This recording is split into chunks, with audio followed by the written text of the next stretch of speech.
our town, or in any town, the low-wage workers, they're invisible. We don't think about what their lives are like. They're all young or they're all unskilled. But this effort brought out the information and the knowledge.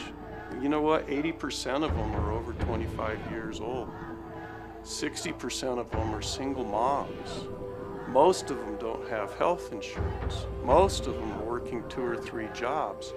As this kind of information started coming out, it makes you think, well, what kind of an economy do we have? What kind of an economy do we want in Santa Fe? What kind of a community are we? La gente de aquí o las autoridades no saben. Nomás saben que viniste y que estás en una parte que no es tuya, pero no saben cuánto sacrificio, cuántas lágrimas, cuántas compañeras de trabajo no hay que dejan sus casas, que hasta las deja el marido, porque tienen 2 trabajos y no recalan en su casa. ¿Por qué? Porque tienen que darles de comer a sus hijos.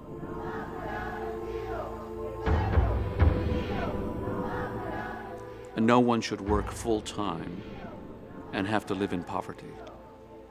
That's just basic human decency. No one should work full-time and have to live in poverty. And especially in Santa Fe with the price of living here.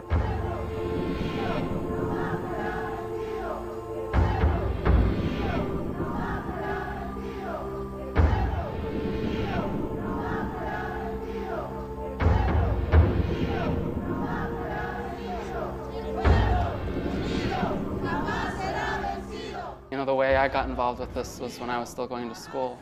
And I was kind of isolated, on the hill, doing my studies, living in a dorm where it was cleaned by someone and going to a cafeteria and being served my food.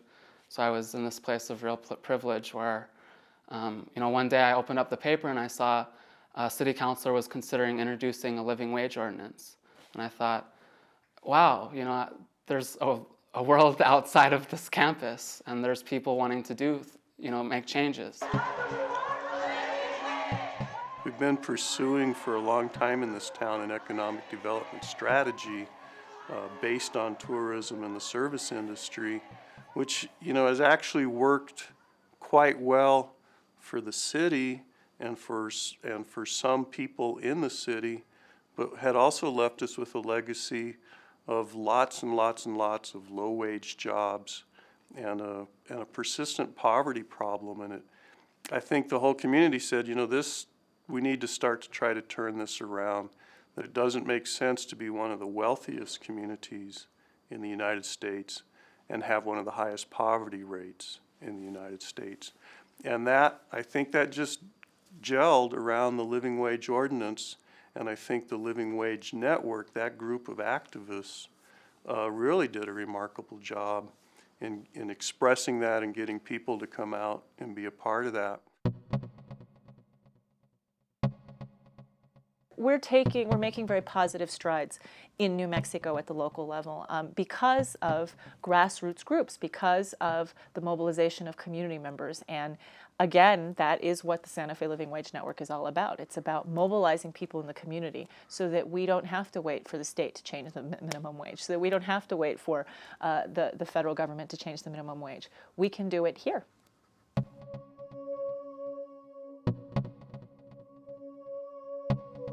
The living wage issue basically brought out, the crazy aunt in the closet, We always knew that she was there, We always knew that there were these big wage inequities, but nobody was willing to talk about it, just like the crazy aunt in the closet. And what the debate has caused is people to be more sensitive to those issues. Even parishioners of mine began to question their own conscience, when they hired a gardener or a housekeeper or whatever it was, well, am I paying them? They weren't required to pay the minimum wage, but they were beginning to ask themselves the question, am I doing what's just?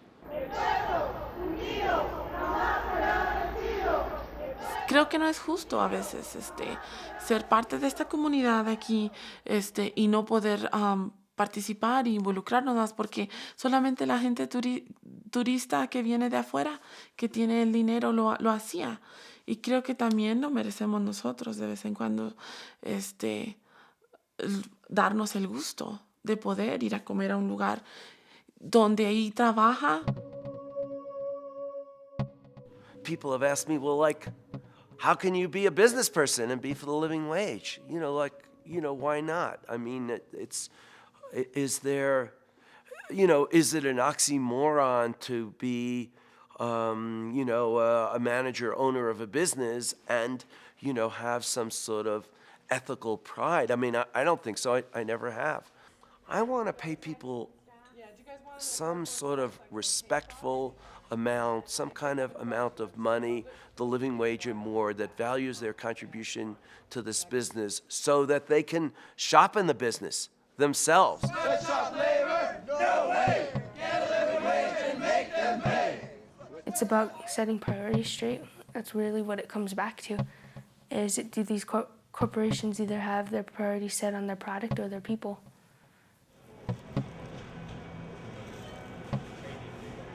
I sack groceries. I put heavy stuff in first, then light stuff in the bags. And you have to say paper or plastic. I feel proud of it because I need my own money from my job. So we all need to be there for each other, to help each other out, and to be a family. Thank you very much. This is one of the most wonderful things that has gone on in years and probably even in decades. The caliber of what's going on here is just extremely high, and people are just excited, and it's really getting a lot of people out there to just want to do better things in their lives and in their community. It has brought, I think, communities together, different segments of our community together in a way that we haven't seen for a really long time. I mean, it brings, people from the churches, from the unions, from city government, from the workers' communities together on one issue that is so important to the future of Santa Fe. That emotional piece, that thing which we're trying to define, started out with a study group at over at City Hall, over adjacent to the council chambers. I mean, that study group was a combination of a variety of people, from the business sector, from the labor sector, from the council itself. Could we enact a living wage in this community? If we could, what would it be like? What would the dollars be like? How much would they be? Who would it apply to? I think those were really difficult questions, and I think many of us, including myself, were skeptical at that point that the city council was gonna line up behind this wage, as they did in such a wonderful way. In effect, right now, taxpayers in Santa Fe are subsidizing employers who don't pay living wages. It didn't just happen. One day the city council didn't just decide to say, okay, we're going to give 20,000 people a raise. It happened because people came together to make it happen. I'm going to introduce 3 business people from the Business for a Living Wage, because we now have more than 100 businesses, 104 as of yesterday, on our website. Part of the coalition building that we did was to reach out to businesses that pay a living wage and businesses that support a living wage, kind of 2 different categories. But so one of the things we've done on the website is listed all the businesses that pay a living wage. Some of them, and this was before it went into effect. We started this project, and this was a way of showing that, yeah, businesses are out there that are doing the right thing, and they want to show that, and consumers want to see who's doing, who is, where they should bring their business.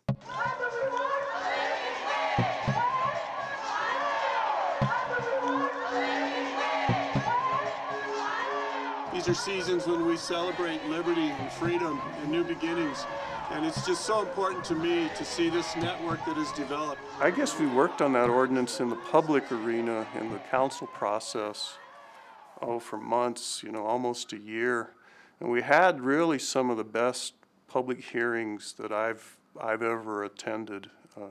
When you're a counselor, you're acting on land use cases a lot, you're acting on budgets a lot.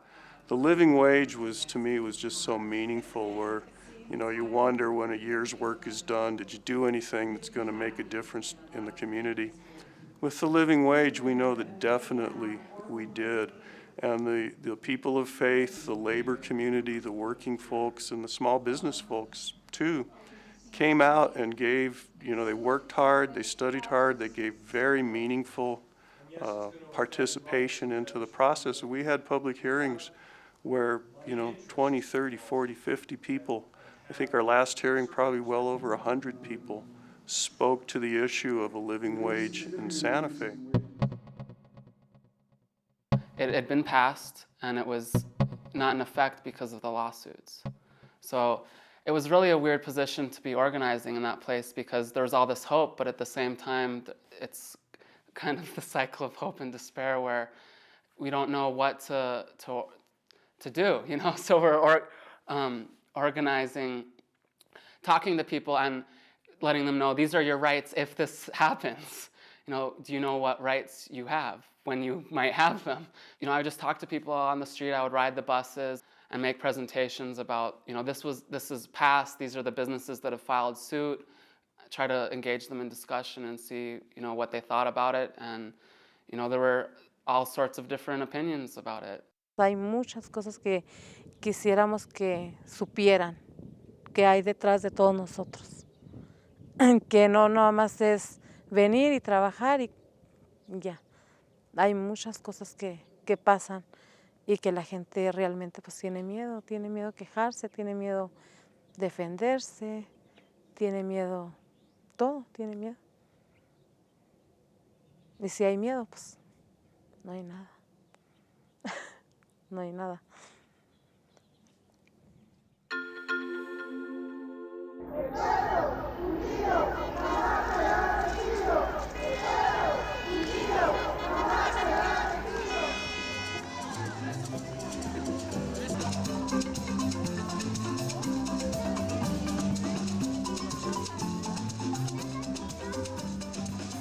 Días antes de que fuera la marcha, pensé y dije, qué vergüenza, dije, tal vez no quiero ir porque me va a ver gente que me conoce en las calles, vamos a caminar en las calles, me van a ver los carros. Y dije, no quiero, pero invité a mi familia y todos sabían en lo que yo me estaba involucrando de voluntaria y me dijeron, sí, vamos. Entonces dije, bueno, vamos todos. Cuando estuve ahí miré tanta gente, eso me dio más fuerza. Y dije, no hubo vergüenza, dije, no tiene por qué haber vergüenza. Al contrario, estoy orgullosa de estar aquí participando. Y algo que me conmovió mucho fue mirar a una abuelita que traía a su nieto y estaban deteniendo carteles con lo del salario justo. La abuelita tenía que ir enfrente de la hilera deteniendo un cartel grande junto con otras personas adultas. Entonces le dijo a su nieto que se fuera hacia atrás, a la fila de atrás. El niño no quería, quería llorar y yo le dije que se fuera con mis hijos, que mis hijos venían atrás con más familia mía. Yo también iba adelante. Le dijo, con esto yo voy a poder comprarte lo que tú necesitas. Dijo, y tu mamá ya no va a tener que trabajar tanto si esto pasa. Me conmovió, porque vi que si ella estaba ahí era porque sí tenemos necesidad y porque quería unirse a la fuerza.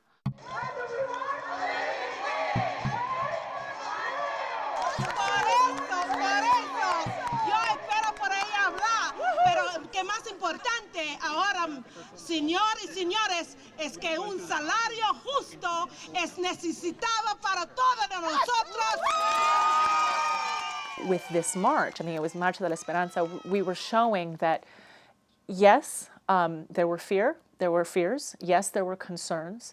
But we were hopeful that we were going to succeed and that this was going to have a positive impact on our community and that we would never know